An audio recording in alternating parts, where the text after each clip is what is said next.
Hi everyone, welcome back to the garden. I have spent the past week in South Carolina and I went and visited my parents in Alabama, and I just traveled back today and it's becoming a torrential rainfall. It rained a lot while I was gone, and the garden just being gone a week is kind of crazy in the middle of the summer because things just change just in a matter of a few days. And so I want to walk you through the garden and show you what it looks like now. Before I do that, I wanted to make a quick mention that if you've been following my channel for the past year, you may know that I'm on the board of directors of a no-kill animal shelter here in Dayton, Ohio, and we are having an event coming up this Friday where we are doing a drawing for a chance to win $10,000. And so I'll put a link to that below. Chances are $50 and you have a 1 in 1,200 chance of winning. You need to be in the United States to win, but you don't have to be present to win. And so all of the proceeds go to help the animals. If you would like to give to that, I would be very appreciative.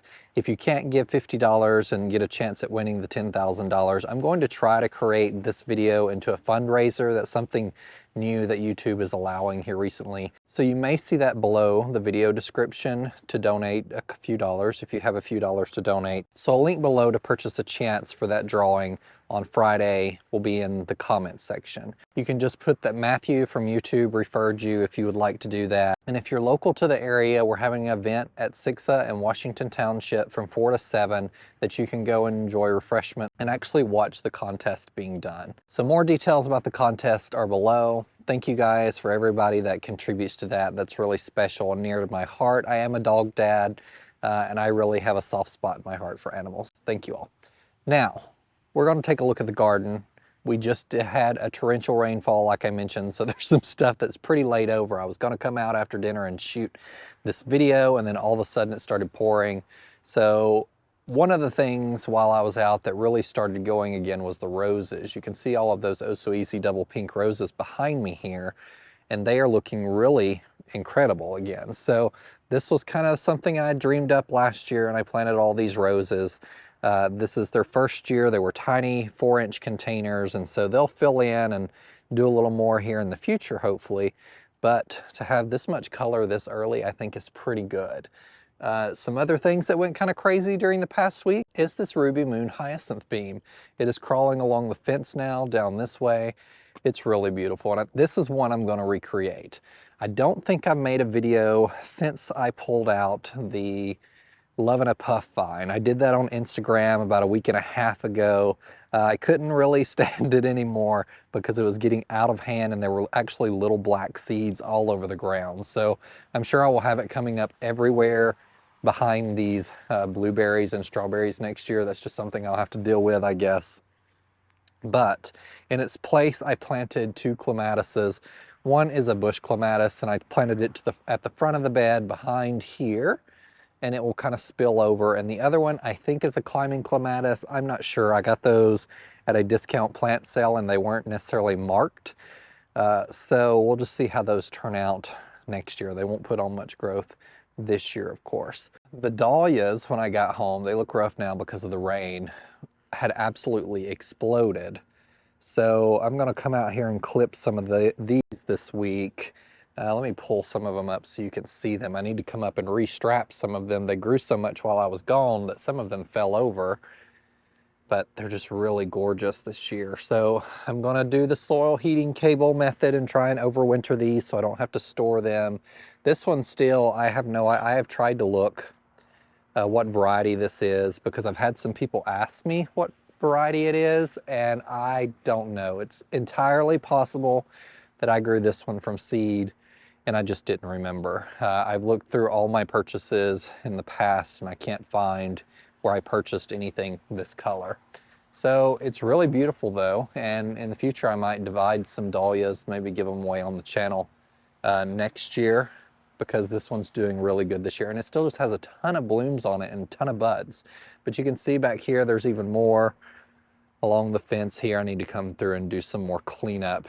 They go out really quickly, or they tend to for me when we get lots of rain, because they just don't like to have those petals wet so much. So it rained very heavily for the past week, at least 3 or 4 days is my understanding. So things are looking really rough, like the hydrangeas right here just have from this rain are looking really bad. The roses are coming out again right here as well. This is the poet's wife. It's leaned over from all the rain. I didn't get to pruning these roses before I left. I went through and did a bunch of chores before I left, and this is not one I was able to get to. So they've gotten really tall, and I'm going to have to take care of that this week. Another thing I wanted to show you briefly are these pink puff coneflowers, because these are new this year that I planted in the garden, and they just look really great. I love these. They're such a bright pop of color. They're almost like zinnias, really roughly full zinnias, but I have a whole big patch of them here. Since this is their first year, we don't have a ton of blooming. Looks like we got a few blooms coming here and there, buds, so we'll have some more blooms coming on the way. But everything is just super, super saturated from all the rain we've had. And there's tons of weeds that have popped up.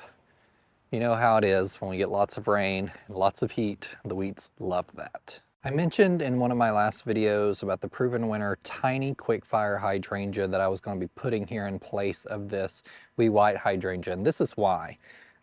All the wee whites, in my case, they bloom and then they turn brown really, really bad when they're in a lot of sun. So I need to come through and I might actually trim these off. I've not done that in the past, but we've gotten so much rain this year that this is looking just really, really terrible.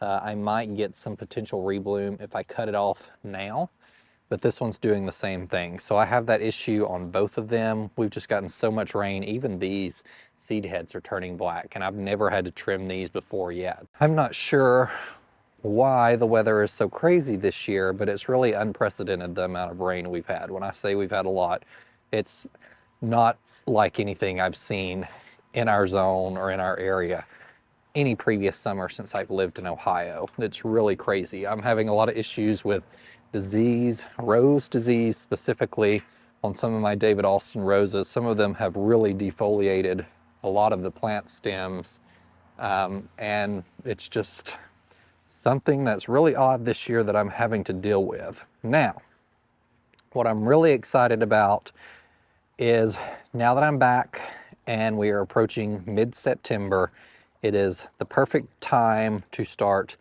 digging up and transplanting plants. But what I'm going to do first is try and get the plants that I have in containers in the ground first, because I want those to settle in before I start pulling things out of the ground. That'll give me another week or so before I'm actually transplanting things. And so I don't know how quickly this will move. If we keep getting rain like this, it may cause some delays.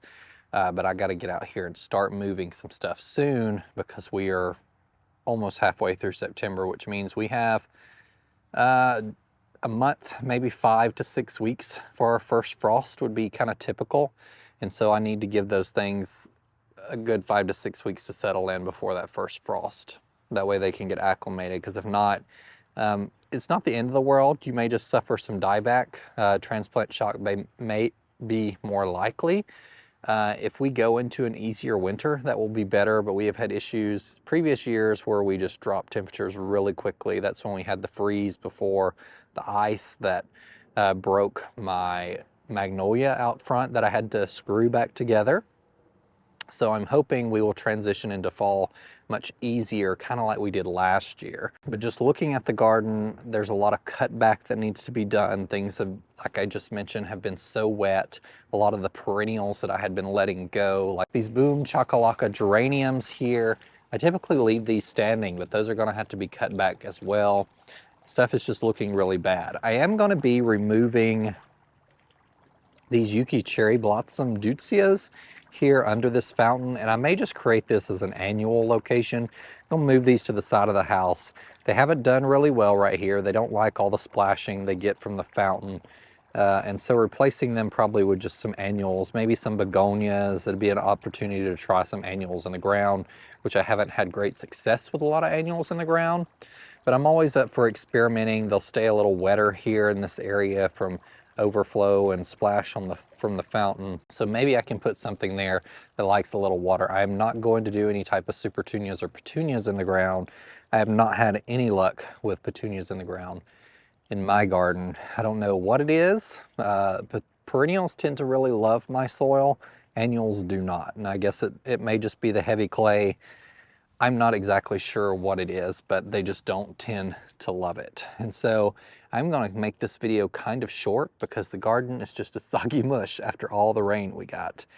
For those of you that donate to 𝗂𝗑𝗧 fundraiser, our big annual fundraiser, thank you so much. I really appreciate it. And for those of you who couldn't, because I understand times are tight right now, thank you guys for following along, and I appreciate you watching. I'll see you guys soon. Remember, in a world full of hate, be a light. Take care.